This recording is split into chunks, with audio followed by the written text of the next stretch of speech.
রাতভর টানা বৃষ্টিতে রাজধানীর বিভিন্ন সড়কে সৃষ্টি হয় জলজটের। আবহাওয়া অফিস জানিয়েছে, আজও রাজধানী সহ দেশের বিভিন্ন জেলায় হালকা ও ভারী বৃষ্টি হওয়ার সম্ভাবনা রয়েছে। বঙ্গোপসাগরের গভীর নিম্নচাপের কারণে রাজধানী সহ সারা দেশে শুরু হয় বৃষ্টি। বিভিন্ন সড়কে সৃষ্টি হয় জলজটের।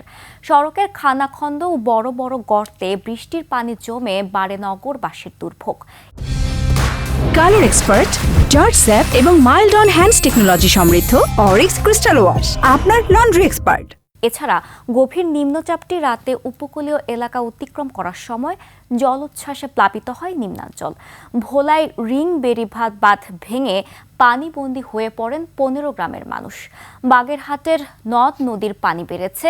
সুন্দরবনের নদীগুলো স্বাভাবিকের তুলনায় 2-3 ফুট উচ্চতায় জোয়ারের পানিতে প্লাবিত হয়েছে। দুবলার চর, করমজল সহ বিস্তীর্ণ এলাকা ডুবে গেছে।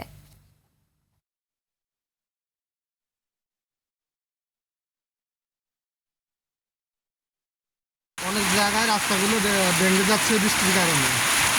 তাই এখন আল্লাহ পাক যদি আমাদের এই বন্যা থেকে রক্ষা করে। বৃষ্টিতে যে আমাদের কৃষিক্ষেত্রে যেগুলো কাজ হচ্ছে, অনেক কৃষকেরা কাজ করছে, সব অসুবিধা হচ্ছে, অনেক ফসল নষ্ট হচ্ছে বৃষ্টির কারণে। আগে থেকে বৃষ্টি হচ্ছিল, একটু থামে গেছে, তারপরে এখন আবার শুরু হয়ে গেছে আজ থেকে। এরকম যদি বৃষ্টি থাকে তাহলে ব্যবসা বাণিজ্যেরও ক্ষতি হবে, গাছপালারও ক্ষতি হবে, আমাদেরও ক্ষতি হবে, বিদ্যুৎ তো এক হিসেবে নাই।